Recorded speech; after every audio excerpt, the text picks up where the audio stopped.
Hello, everyone. My name is Will Hankey. Thank you so much for jumping on today. Today, we're going to be talking about the 5 keys to digital dominance in 2021, in particular for window treatment and awning companies. So very excited to have everybody on today. This is going to be an interactive event. So if there are any questions you have along the way, please make sure that you are asking those questions and that you are hopefully getting the answers. I want to make sure everybody's understanding everything before we press forward. So today we're going to be talking obviously about the digital dominance method. This is a method that we came up with that involves all of the different pieces of digital marketing, and there are quite a lot of different pieces to a successful digital marketing campaign. I'm sure if you've done any looking around in digital marketing, there are so many things that you can do. But what we've done is we've kind of put things in an order. This is probably a really good order for most businesses to attack to start to get more exposure online and get more digital dominance, as we call it. So today we're going to go through that. Real quick about my company, we're Window Treatment Marketing Pros. It is me and my daughter. And then we have a whole team of SEO people, pay-per-click people, web developers. But Amber, my daughter, she is our lead web developer. Her job is to make websites look really good. My job is to make them function very well. You do not want me to design anything, but that partnership has worked out very well. We recently won the top 50 fastest growing companies in St. Louis. We got a top rated agency in 2020. We are a veteran owned business. And also I do have a book. I know a lot of you have already requested a copy of the book, Triple Your Window Treatment and Awning Leads. And if you don't have a copy of that, I'll tell you more about how you can get one of those later on. As I mentioned, we're going to give away some free stuff. I have some other stuff that I want to make sure I get into your hands. And I want to make sure that you guys have a lot of value and a lot of things to take away from this. The other piece to this, obviously, as I mentioned, is let's make it interactive. If you do have a question along the way, just unmute yourself and ask the question. I'm okay with that. I want to make sure everybody's clear on everything as we press forward. So let's talk about the 5 keys. So the 5 keys to success are search engine optimization, or SEO, pay-per-click advertising, typically called PPC, and we'll talk about how we think pay-per-click advertising should be used with a business. Conversion optimization, or CTAs, which is calls to action. We'll talk about that. What to do after you get traffic and people convert to filling out a form, raising their hand in some way, how to handle those raised hands and deal with those leads. And then lastly, after the install is complete, what can you do around getting business reviews? These 5 things, if these were implemented in a business, there's pretty much a guarantee that it's going to improve the business overall. All of these pieces are what we call part of the customer journey. And as I mentioned, there are a lot of pieces in each step of that way. So we're going to touch on each of those as we go through the workshop today. So let's jump right in. Key number 1, getting traffic with SEO, or search engine optimization. Now, there's really 5 pieces that are very important when it comes to search engine optimization. First of all, ranking local, which is probably one of your number 1 priorities, right? When somebody's searching for your product in your area, that you come up first. And tied to that is Google My Business, or the MAP 3-pack, we call it, the Google My Business profile. Second, link building, getting links around the web that point back to your site. We're going to touch on voice search, because that is a new thing that's come up in the last couple of years. Very important.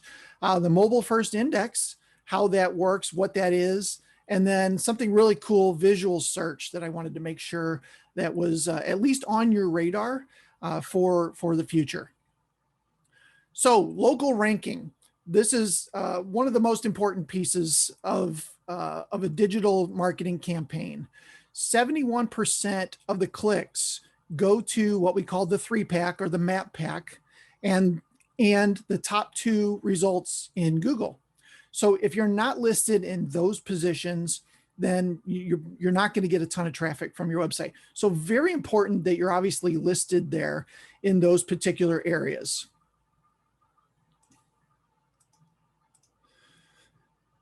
Now, to start, the best place to start is your Google My Business profile. That's at google.com/business. Make sure that you've claimed your listing there if you haven't done that. And then make sure that you've optimized it. And the way that you want to optimize that is by clicking the info button over on the left.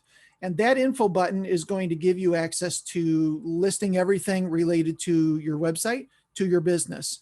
It's going to give you an opportunity to put in your hours, days that you might be closed, holidays, things like that, upload photos, your logo, all kinds of information is obviously behind the info tab, but that is the most important tab.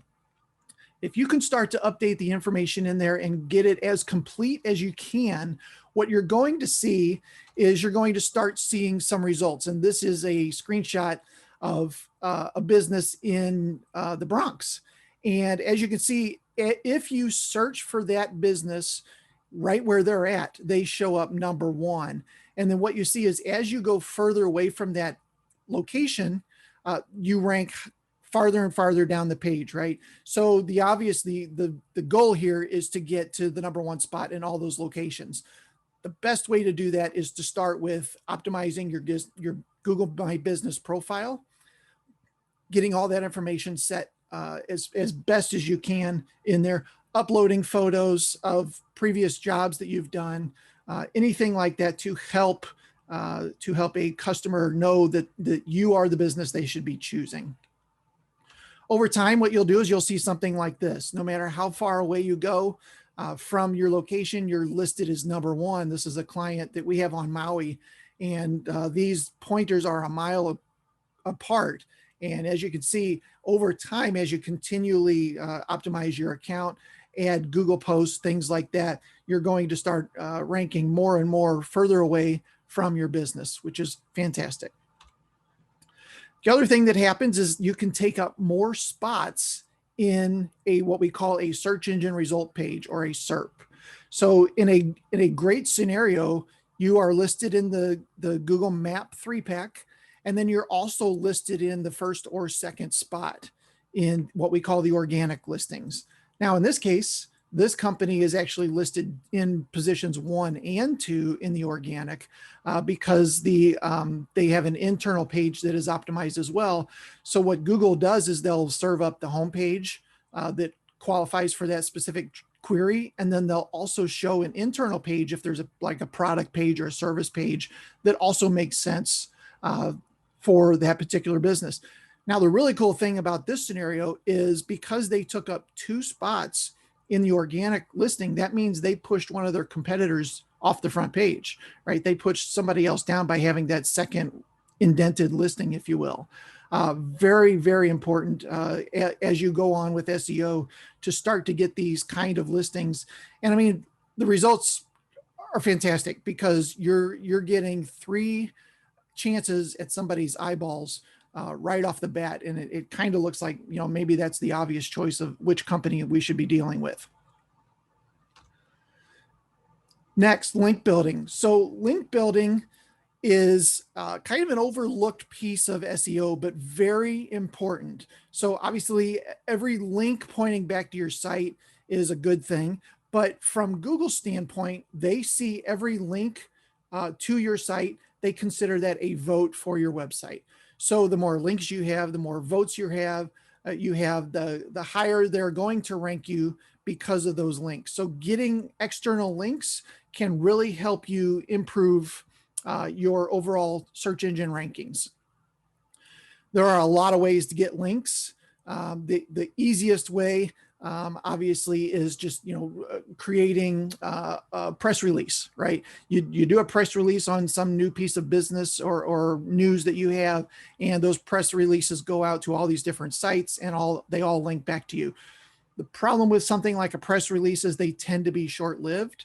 A lot of those press release sites take those down after 2 or 3 months. Still counts as a link in that time, but you're really looking after those long-term links pointing back to your site. And the other thing I should mention here, I'm going to go back one. You really want a link from a bunch of different websites. So getting one link in like a footer of a website that has 10,000 pages, to Google, that's really just going to count as one link, even though maybe there's 10,000 links, right, pointing back to your site. Google's going to count that as one. So you really want the most links you can get from the most different websites or different domains as possible. There are other ways to do this. I'm going to talk specifically about guest blogging today, but as you see, there are other ways to do it. So guest blogging is finding other websites that want content and writing a piece of content for them, giving that piece of content to them so they benefit from an additional piece of content on their site. And in exchange, they put a link back to your website. Sometimes those links are right in the middle of the content. Sometimes they're at the end. Here's an example of one that I wrote, and by Will Hankey over here on the left links back to my site. So that counts as a link for my website. The other thing about this particular one is they actually also linked some text in the middle of the blog to an internal page on my site. So instead of linking to the homepage, they linked specifically to a page about conversion rate optimization. That gives me even more authority, even though it's 2 links, right? We only count 1, but they're going to 2 different spots, which just helps the authority of the receiving website, which is great. So getting those links from other websites, in this case, this was Business Advice Guide. So it's an online blog specifically about business. So getting that link is relevant to what we are trying to achieve. And it makes sense for us to be getting that link. Google sees that link and basically just puts a checkbox, right? They've got another link back to them. So the more of those you can get, obviously, the better. Some great places to find these kinds of opportunities is really just to go to Google and type in something like "Write for Us window treatments," content needed awnings, something like that, right? Just put those kind of things in there. See who is putting pages up on their website around writing for them that makes sense for the industry that you are in, and then creating a relationship with them to get some content. Yeah, you do have to write some content for them, and in some cases it needs to be pretty good content. They're not just going to take something that is generated online or something like that. So it really needs to be valuable content for them because they're going to get some traffic from it, and out of that you're going to get the link back to your site as well. All right, next, voice search and digital assistants. So obviously this is really gaining a lot of attention in the last couple of years. I've been using my phone a lot more, asking Google. Of course, we've got the devices in our home too that listen. I can't really say her name because she'll pipe up and ask me what I'm asking her. But there are a lot of these. There's obviously Amazon.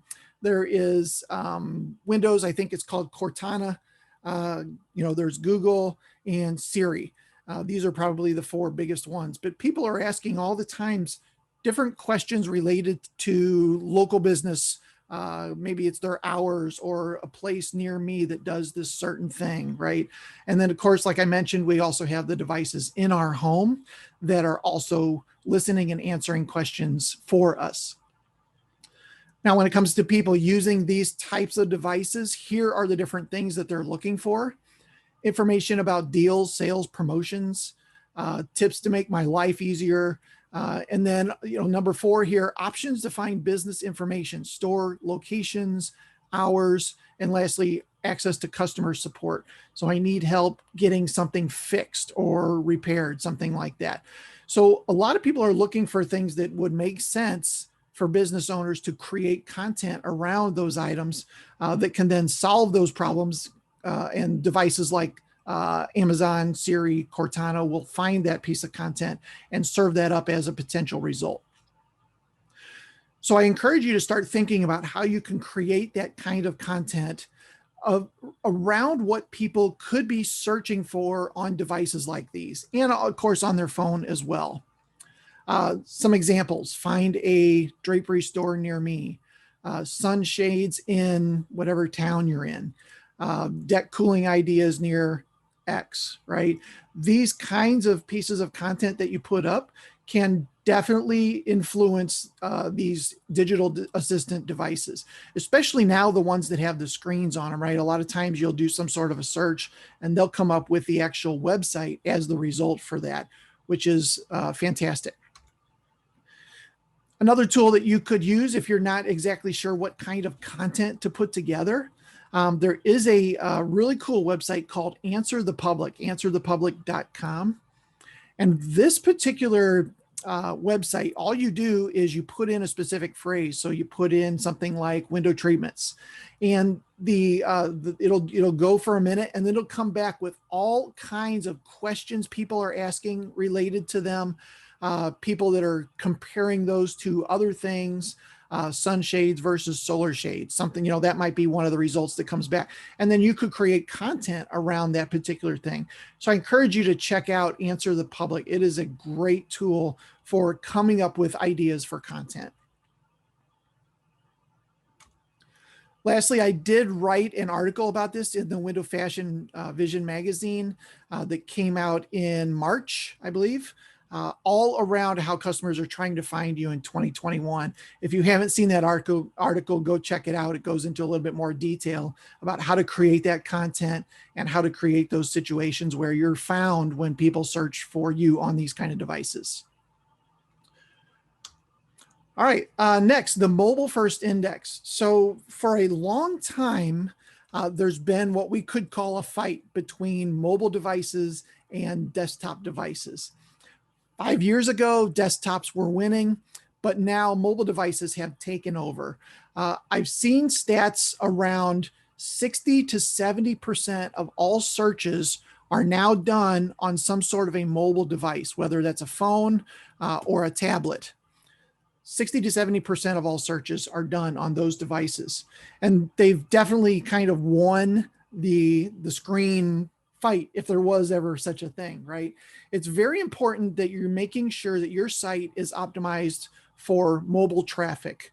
This one shows 56%. Like I said, I've heard as much as 70% of searches, and we see it in analytics of some of our clients, that 60 to 70% of searches are done from these types of devices. So having a site that optimized specifically for mobile, very important.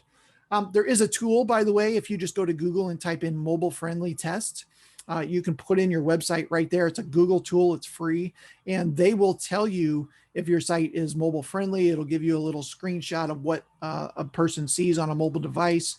Obviously, you can just pull it up on your phone and look as well, but very important to know what Google thinks about your website too.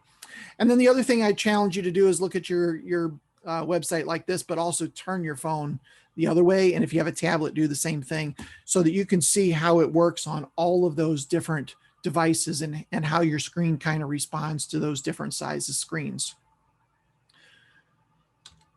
So as I mentioned, it should change kind of the layout as you change how your screen looks. And I did mention the mobile friendly test. Here's the link to that, but you could just go to Google and do a search for it and find it pretty easily. All right, the last thing related to SEO and key number one is visual search. And I wanted to throw this in there because I think it's really cool. And I think it's something that's coming up and trending and definitely needs to be on a business owner's radar. So the way this works, it's just how it looks there. You can take a picture of something now with a couple different apps, and actually those apps will come back with results that look very similar. You can do this on Pinterest now. You can click on certain pieces of a picture, and if that person that put that picture up there has optimized their image for that particular product, you can actually do search on Pinterest for products that look similar to that. Very cool. Amazon has the same thing, right?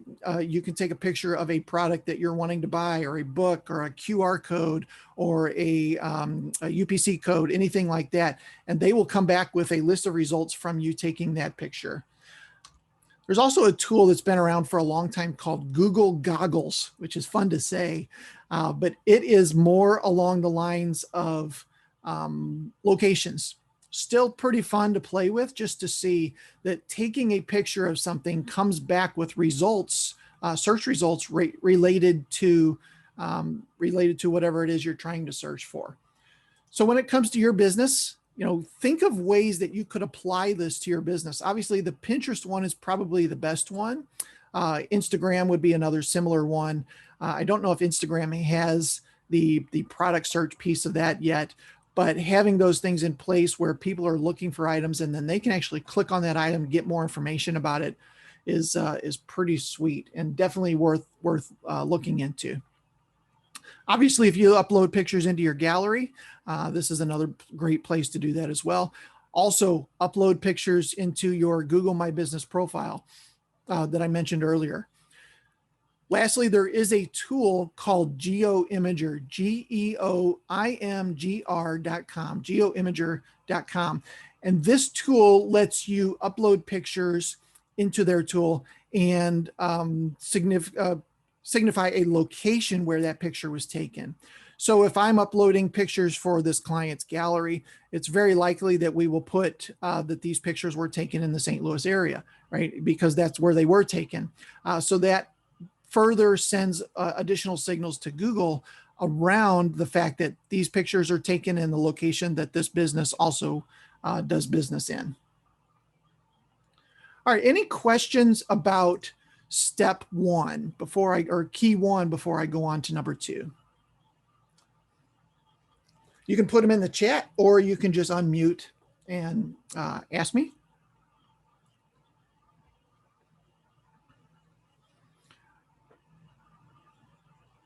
All right, excellent. No questions. I'm going to press on then to key number two. So key number two is all around getting traffic with paid per click or paid advertising. Now, when it comes to getting traffic, if let's back up. If you wanted to get a computer, what would you do? You'd go to a computer store, right? The same is true for traffic. If you need immediate traffic, go to a traffic store. In this case, traffic stores are mostly Facebook ads and Google AdWords or Google Ads, right? Those two platforms are going to get you very quick traffic to your business. So if that's what you're looking for, this is a great way to go about that. Now, when it comes to monthly active users on Facebook, I don't think it's a surprise to know that there are, almost 3 billion users active on Facebook. And active means that they check that platform at least once a month, and most likely once a day or multiple times a day, right? But there is a huge audience available on a platform like this. Now, at the same time that Google or that Facebook was building that audience up, one thing that they did is they started reducing the amount of traffic that you could get for free from your Facebook page for your business. That traffic from an organic standpoint has really dwindled down to nearly zero now. So it becomes very important that you run ads in order to get your business in front of people. Now, they have some fantastic targeting capabilities where you can target by education level, by obviously location, by things like that. You can also upload your own past customers, and Facebook, Google as well, will find those customers' names, phone numbers, emails if they have them, and try to kind of connect those together to Facebook profiles that exist now. So you can show ads to people that you've done business with in the past, or people that have signed up for your newsletter. That's great. But the other thing that you can do with these platforms now is create what's called a lookalike audience. So you upload a list of 100 or 1,000 or 10,000 people that that you've done business with in the past. And Facebook and Google are smart enough to know how to make correlations between those types of people and other potential customers that could come your way. And they create what's called a lookalike audience, which is really cool way to get in front of people that could potentially purchase from you. The detailed targeting is pretty crazy. I always like to put this in because if you want to target farmers, you can. I don't know why you would want to, But there's all kinds of really cool stuff in here that you can target from a advertising standpoint. Now, when it comes to Google Ads, there's really 4 different kinds of ads that you can run. Most of us know about search ads, which is where a lot of business owners start out with the AdWords system. Of course, Google is great about giving out a promo code for $100, $150 that really helps get you into that system. And those are the ads that show up at the top of Google when you do a specific search, and they work very well.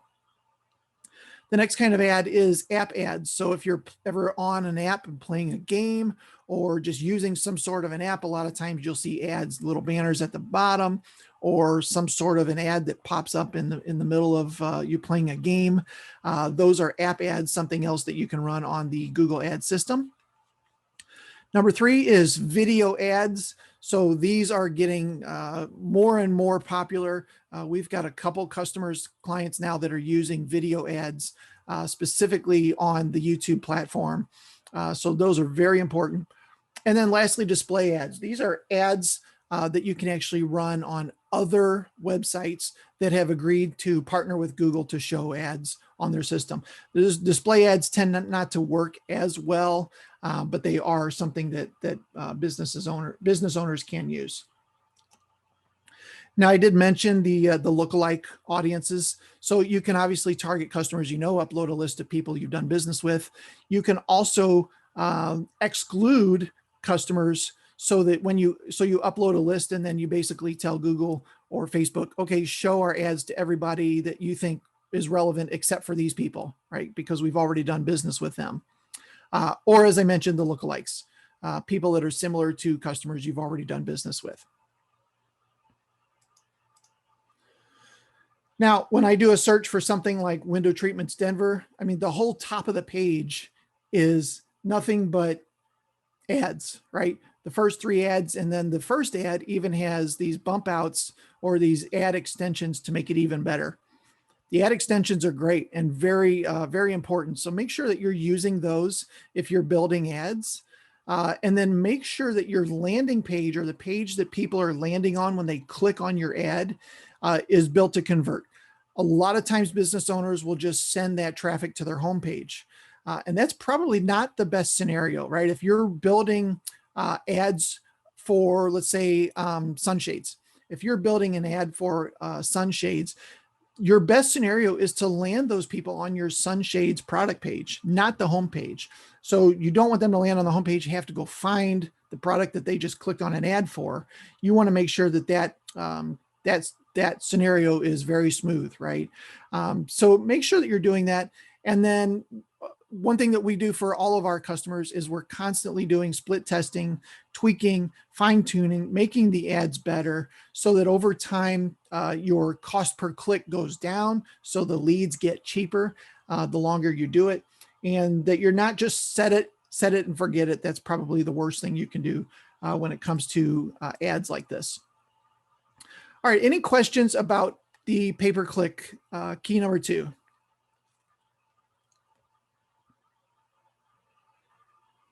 You guys are a quiet bunch today. Either that or I'm just explaining everything so well. I doubt that's the case, but if you do have any questions, please just unmute and let me know or put them into the chat and I'll be happy to answer as well there. So, all right, let's go on to key number 3. Before I do key number 3, I do want to mention that I do have a training session specifically on pay-per-click that I did, I think in November of last year, October, November, somewhere late last year. WTmarketingpros.com/training is where that replay is for that pay-per-click workshop. So go check that out if you want to learn a little bit more detail about the pay-per-click. Maureen did ask about how do you create a bump out. So when you're creating your ads in the Google Ad system, there is an area for ad extensions, and that's what these are here. So ad extensions are just additional things that you can add to really bump out your ad and really make it stand out from the others, right? So obviously I think there's a little bit more cost for this, but I mean, your eyeballs go straight to it, right? Because it's not it's bumped out. It's a little bit different than the other ads. So definitely worth your time. Zelda said, I'm taking it all in. I have so much to learn. Good. That's great. So, Will? Yep, go ahead. This is Maureen. So, Hi, Maureen. hi, how are you this morning? I am trying to create that build up. Do you have to have a SEO professional create those links to those pages, or is that a DIY or kind of program you can do? Okay. I'm going to repeat your question because you're a little hard to understand. I think you said that should you have an SEO professional create those landing pages? So you should create product pages on your site specifically for SEO, right? Then you can run ads specifically to those pages if the ads are about that particular product. Now, we also do some more generic, what we call landing pages. For instance, somebody who is selling retractable awnings in a specific location. If somebody is searching for a retractable awning in Memphis, right, we might build a landing page that is just talks about, we have retractable awnings. We're in the Memphis area. Click here to fill out a form. And there's nothing else for that person to do on that page other than to fill out the form, pick up the phone, convert to a customer. So it really depends. And again, this goes back to testing, which works better. So hopefully I'd answer your question about the thing. You definitely want to have an SEO person learn more about or optimize a site from the SEO perspective. Okay. Andrew said, I'd like to have a conversation. Okay, I will follow up with you, Andrew. Thank you.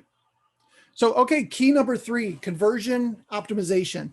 So I talk a lot about conversion, and I've mentioned it before. It's very important. If we talk about the partnership with me and my daughter, right? She can make things look really nice. I can make them function really well. So it's very important that you not only just have a pretty website, because any good designer can make a pretty website. If the site doesn't convert or turn people into leads, then it's a waste, right? It's not doing its job. It should become its own kind of entity as part of your business, and it should generate leads very consistently. So conversion optimization is a big piece of that. Now, if your site is ugly, maybe not as ugly as this one, but if it's ugly, people aren't going to interact with it, right? As soon as you land on a page like this, you're like, oh my God, I have no idea what to do. And most people are going to hit the back button, right? There's too many choices. There's too many things. I have no idea what in the world I'm supposed to do. So have a website, obviously, that looks great, that has great imagery and has very easy next steps, whether that is a phone number, a button, something like that. This is one of our clients in Denver, Royal Textile. They've got the phone number top right, logo top left, a big view our services button. They also have the right imagery. So this is Mile High Stadium. They've actually done the windows for Mile High Stadium, in this case, because of a lead on their website. So very important to have that imagery that makes sense. And anybody in the Denver area is going to know exactly what this picture is. Strong messaging around here's what we do. Denver's #1 commercial window treatments. That's what we do, right? It definitely makes sense to somebody that I am in the right place. And lastly, mobile responsive. Very important, as we mentioned earlier, that no matter what size screen and no matter what orientation of the screen, that it still puts the right pieces of content in front of a person. And on a mobile device, a lot of times that's just a phone number at the top with a click to call turned on, which I don't want to kind of go over. It's very important that on a mobile device that a phone number has that click to call where you can actually just click the phone number and it automatically pulls up the phone option to dial out to them. Andrew said it looks like spam. Yeah, there's definitely too many choices there, and I'm not exactly sure what to do, right? It's a little bit crazy. Now, one secret weapon that we've discovered recently is chat, and chat's been around for quite a while. But in the recent 6 months, I'd even say, Google has kind of taken interest in chat, and some other platforms have as well. And having the ability to have a chat feature on your website has become very important. Now here's one of our clients, Sunshine Drapery. You can see in the bottom right on every page, this little thing pops up. Hi there, do you have a question? Text us here. The really cool thing about this is if somebody leaves some sort of a question here, it goes straight to Sunshine Drapery. They can reply, and it replies back to that customer on text. So you start a conversation with that person right away. A lot of people, especially as they start to skew a little bit younger, like to have that interactive ability, I don't know if that's a word, with businesses quickly. Now, Facebook is in on this. Obviously, if you go to a Facebook page, it pops up and it has this little send message button. In some cases, it automatically pops up and says, are you trying to interact with this business? Here are some potential questions you could ask us. You may have seen that. And probably the big one that just came out in the last couple months is a chat button inside Google My Business. This is huge. So this is something that they've just rolled out recently, but it gives customers an opportunity to, again, chat with a business without ever going to their website.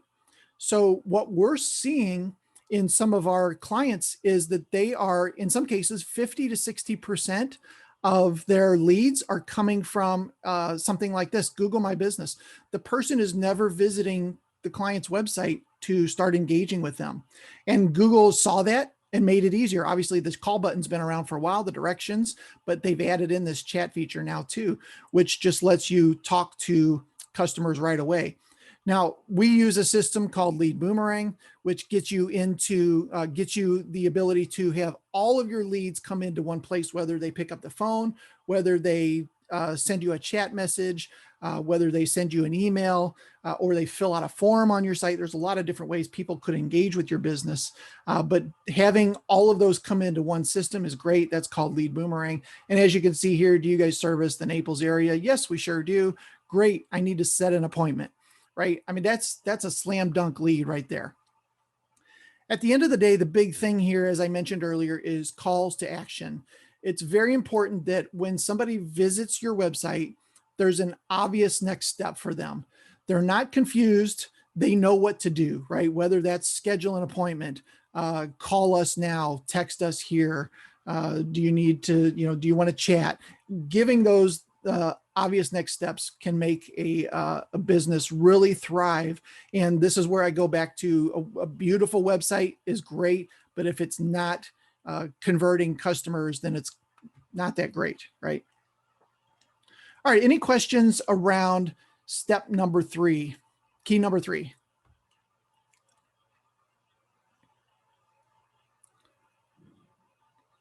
Or this crazy looking guy? All right, key number 4 is all around handling your leads. So once somebody raises their hand, what is it that you can do to stop their search, right? If they're searching for window treatments near me and they're going through and clicking on a couple results, how can you stop that result and search? And how can you handle that lead in a way that gets the job quickly? This is probably 2 of my most favorite charts that I like to see. The time, it's kind of mind blowing. The time it takes from somebody reaching out to you to the time that you reply back to them in minutes decreases your conversion opportunity by a lot. It's quite impressive that if you're not reaching back out to them within the 1 to 2 minutes, and think about it, if somebody's going through Google and they're clicking on a result and they're reaching out to a company, they hit the back button, they'll go to another one. Hey, do you guys have XYZ? They might go back and do a third one. If a business reaches out to that person, like I said, it's very likely to stop their search because they feel like they got an answer, right? Or at least they got a fish on the line, right? They got something towards solving whatever their problem is. Now, the other side of this is the right-hand one. The more times that you follow up with a customer or a potential customer, the more likely they are to convert. So this is probably the biggest miss for a lot of businesses, especially the small businesses where the owners are maybe actually going out and doing some installs things like that. So you get a call while you're in the middle of, hammering something. You're not going to answer that call. So that call goes to voicemail, and then you forget to follow up with them, or you follow up with them 6 hours later when you get back to the office. That's a huge miss, but not following up with them at all is probably the biggest miss. But having something in place that follows up with them regularly is going to help increase the potential of them converting into customers. Now, for us, we have two different ways to handle this. Obviously, if they did not come to your website and book an appointment, then we can send something out to them if we have their information. Hey, let's get something scheduled. We'd love to do business with you, something like that. If they do book an appointment with you, set up a time to come to your store, whatever it happens to be, then they get a different reply. They get an email confirmation. They might get a text confirmation. You could even drop a voicemail on their phone saying, hey, this is Joe, the owner of XYZ Drapery. Thanks for scheduling an appointment. Excited to come show you what we've got. So there are some really cool things that you can do with this. And as I mentioned, this is all tied to the lead boomerang system that our clients use and could potentially help you with some of these same things.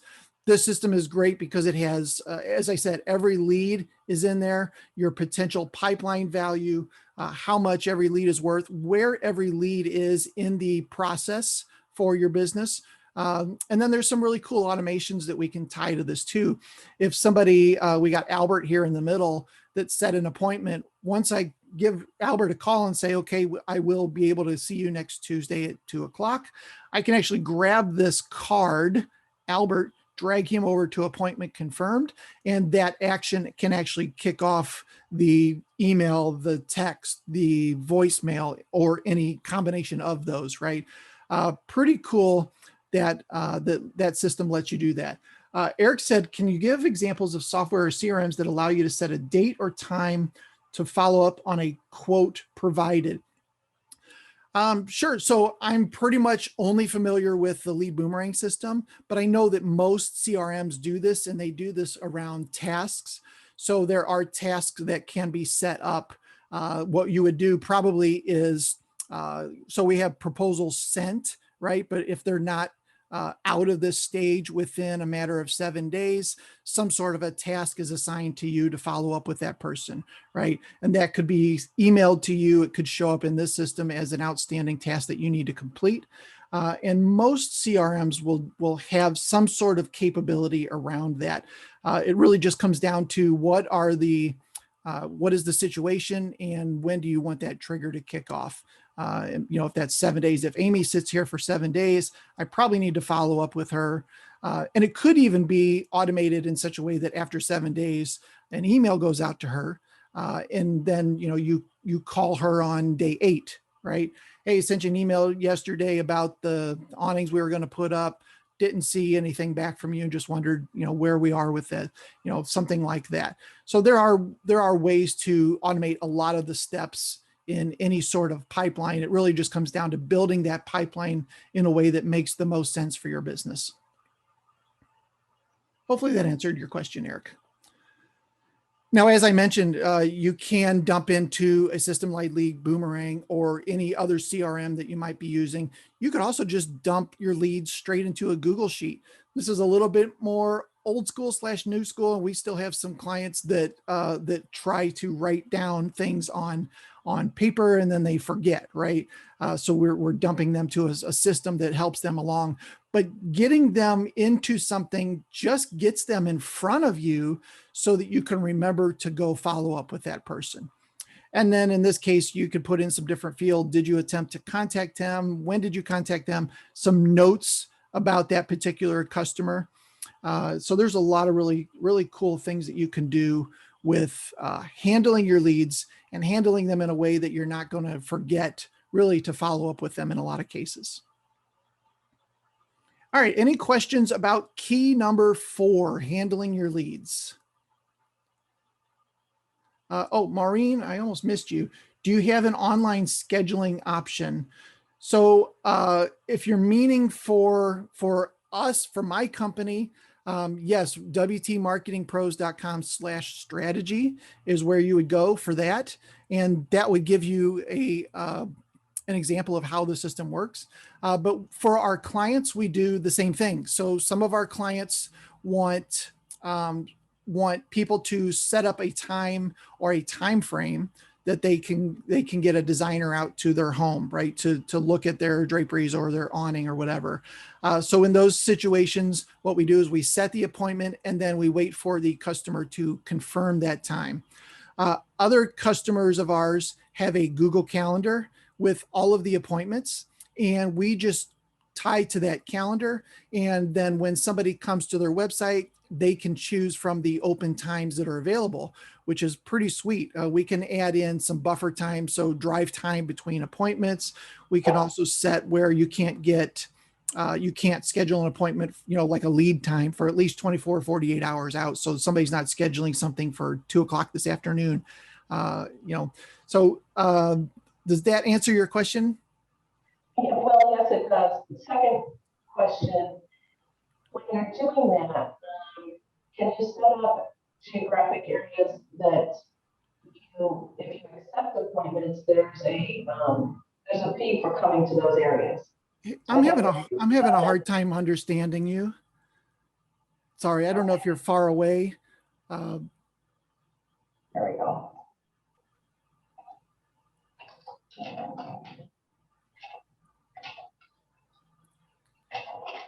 Are you able to get closer to the mic, maybe? I'm taking it. Oh, okay, there we go.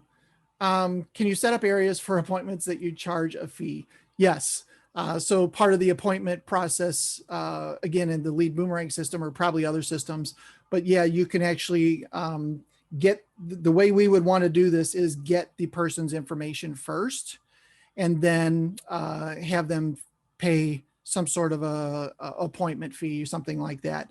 We do have a couple clients that do that, not too many, because it tends to reduce the amount of people that will actually convert. But yes, it is something you can do. And I think Lowe's and maybe Home Depot even does that. I'm not 100% sure, but I think they do. So, all right. Hopefully that answered your question, Maureen. Yes. Sorry about the audio side. All right, let's talk about key number 5. We're almost finished here. So reputation management. So after the install, what can happen to help influence other customers to get back into the top of your funnel? We all know that that reviews are a huge piece of any online interaction now. My wife rarely does anything, purchases anything, signs up for a newsletter, gets a hotel, anything before she starts looking at reviews. And I think everybody pretty much knows that reviews are a huge piece of the success of any business. Now, at the same time, getting those positive reviews, not an easy task, sometimes very difficult to do. But when you have the reviews, things like this happen. This is a search here, I think in St. Louis area, for blinds near me, right? So we've got budget blinds with 50 reviews, 4.8 average. We've got budget blinds of West St. Louis with 2 reviews, and we've got the Curtain Exchange with no reviews. Now, from a social proof standpoint, social proof being the fact that this one has 50 is probably the one I'm going to do business with from a psychological standpoint. This company is the obvious choice, right? So by not having reviews or not even being anywhere close to this company, they're kind of disqualifying themselves from being part of the conversation in that customer's head. So very important, obviously, to have those reviews. The other side of this is the fake reviews. Google has done a great job in the last 4 or 5 years now of really weeding out a lot of those fake reviews and getting that system a little bit more legit, if you will. They've done a great job around doing that. Here's a couple tips. First of all, don't incentivize your clients. So one thing that you can't do in Google's terms is to say, leave us a review and we'll give you a $20 Applebee's card, right? That's incentivizing a client to leave you a positive review. So you can't do that.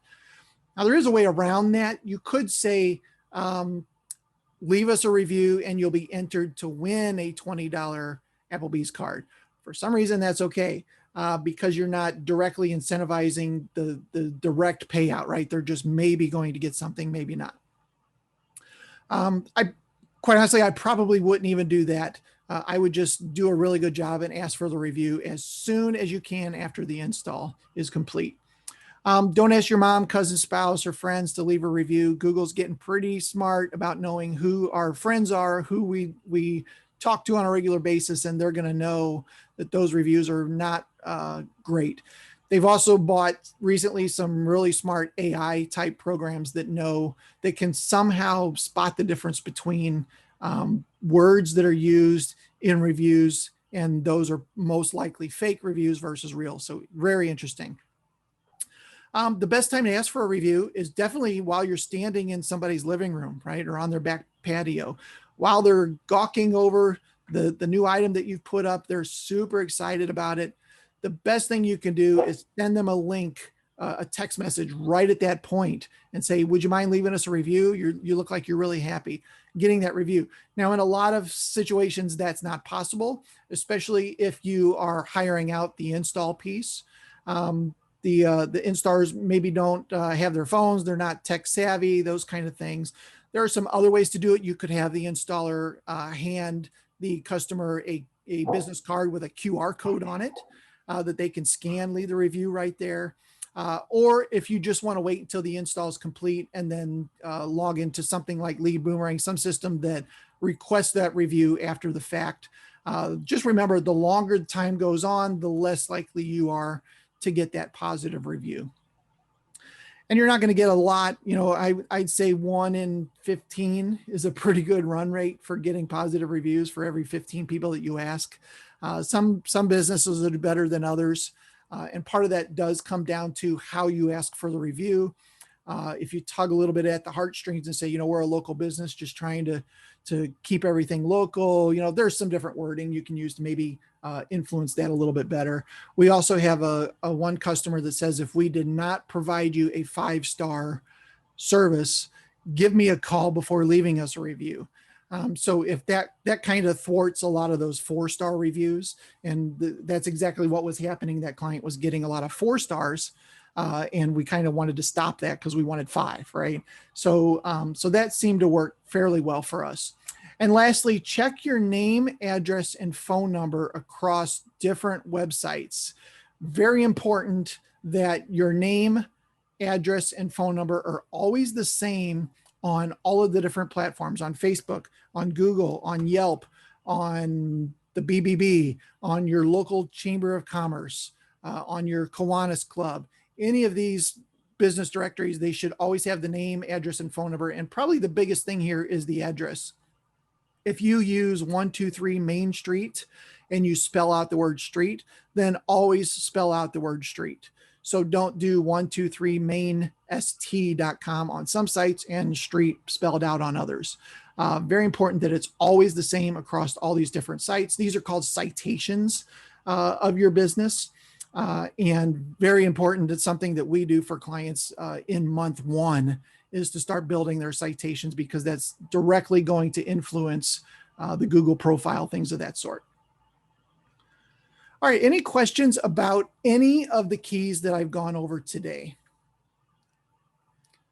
You can obviously unmute if you want, or you can just put it into the chat and I will do my best to answer. I want to make sure everybody got everything clearly.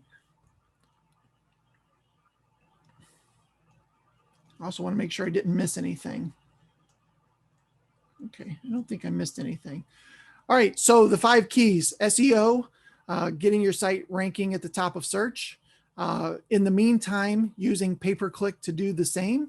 So the one thing about search engine optimization is it's not fast. You can go optimize your site, and it may be 4 to 6 weeks before Google even realizes that you made any changes, right? And then if you were on page 8 and maybe they say, okay, let's move them up to page 4, 3 or 4 result, Nobody goes to more than page 1 of Google anymore. So it's definitely a process. It's a very good long-term investment because it's going to reap tons of benefits in the long term, but not in the short term. Pay-per-click is a great way in the short term to get your name right at the top. Obviously, there's an additional budget required in order to do that, but it is a great way to get a business eyeballs, traffic on a business in very short order. Conversion optimization. Oh, go ahead. Hi, this is Rich Gorelnik. How you doing? Hi, Rich. Thanks for jumping on. Just quick response on this. I did pay-per-click for 1 month. I got hundreds of views, and everything looked great except not one lead out of it. That's the first part of it. And the second part is I've been fighting with them for months now because they never applied that $100 offer, initial offer, and they charged me the full amount. So I wondered if you knew any way to deal with that. I don't know any way to fix it. Typically, they have some terms around that to answer the second part, and that's usually a new Google account within, I don't know, 60 or 90 days. You have to spend 150 in order to get the 150 or something like that. So I don't know the details of how long you had your Google account, but that's unfortunate that they didn't apply it. As for the first part of running the ads for a month and not getting a ton of results, that's probably even true to an extent for somebody who comes to us. And the reason for that is in month 1, Google is really learning about who your potential customers are. And in fact, now they even go into a learning phase when you put ads up. So there is a learning phase. Now we've got a little bit of an advantage because we know the window treatment and awning industries. We know what words people are looking for, right? So we can kind of circumvent that a little bit quicker. But in month 1, you should get some leads, but not a lot. But as the system learns, as I mentioned earlier, the longer you're doing it, the more optimizing you are with your ads. The cost per click will go down, so you'll get more eyeballs. And then the second part of that is having a landing page that really makes sense and doesn't give them a ton of options. I'm actually more of a fan of building a landing page versus sending them to a page on your website. A page on your website tends to have a menu at the top, all kinds of options for them. If somebody's typing in something like drapery store near me, you don't want to give them a ton of options, right? You don't want to give them a ton of distractions. You just want to get their information. You just want to get them to raise their hand, right? And in a way, they've already raised their hand. They just need a way to engage with the business. So it could just be that you didn't run it, long enough for the system to learn. But reach out to me. I'd be happy to look it over and see if there's anything that we could do, to help you maybe get that going. Now, like I said, Google's really good about giving you those promo codes and really tempting you in, especially business owners who you're trying to run a business and you don't really know what you're doing when it comes to pay-per-click. And a lot of business owners will just bid on a ton of different keywords, but drive everybody to just one landing page. Maybe that's your homepage, right? And that's a typical scenario. Unfortunately, it's not the best scenario for turning visitors into leads. Thank you. Yep. Any other questions? Rich, reach out to me and I'll see if I can help you in any way or get you some different keywords, anything like that. Maureen asked, what is the lead review follow-up site you mentioned? It's Lead Boomerang. The easiest way to find out more about that is wtmarketingpros.com. And then when you get to our website, there's actually a thing that says start here, and there's a link straight to the Lead Boomerang system. This is a system that all of our clients use. It does do the review follow-up, but it also does everything related to CRM, to the texting, the voicemail drops, all of that stuff inside that one system. Even things like MailChimp, all of your call tracking. So every phone call that comes in is tracked in there as well. Lead Boomerang is what that is called.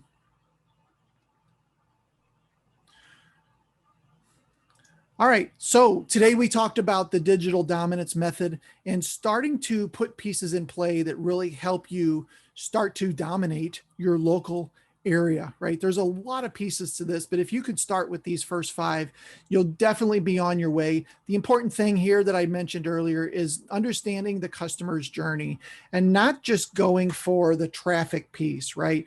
Or just going for the review piece, but having something in place all along the way so that when they do raise their hand, you have the ability to handle that lead. You know to follow up with that lead. Like Eric said, can I set something up to follow up with them a week later?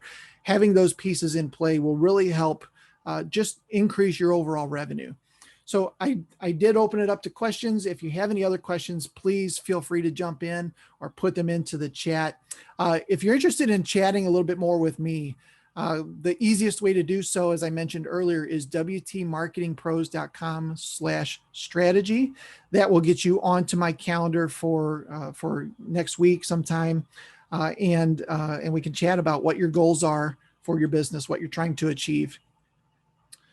All right, so let's do some free stuff. First of all, my book. I mentioned the book earlier.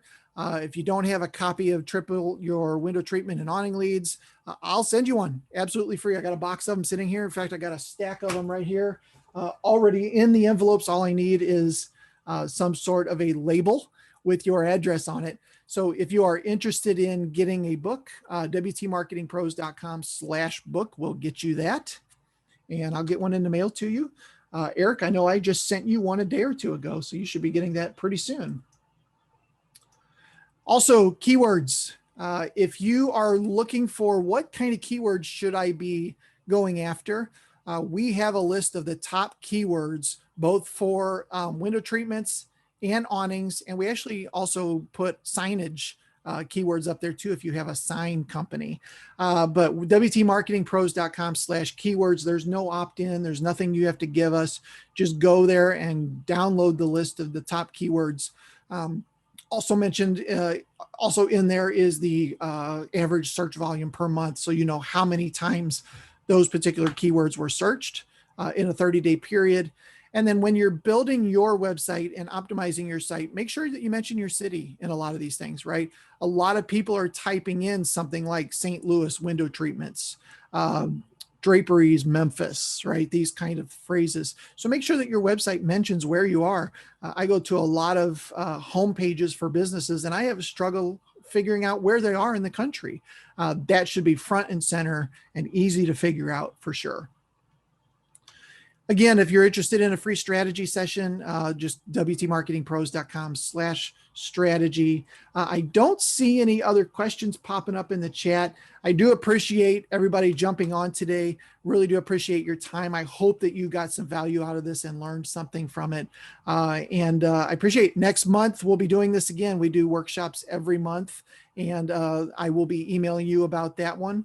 And we'll tackle some other digital marketing related item in there. I have done workshops in the past on pay-per-click. I've also done one in the past specifically on Google, your Google profile, optimizing that the best, and more to come. Thank you everybody for jumping on. Hope you have a great day.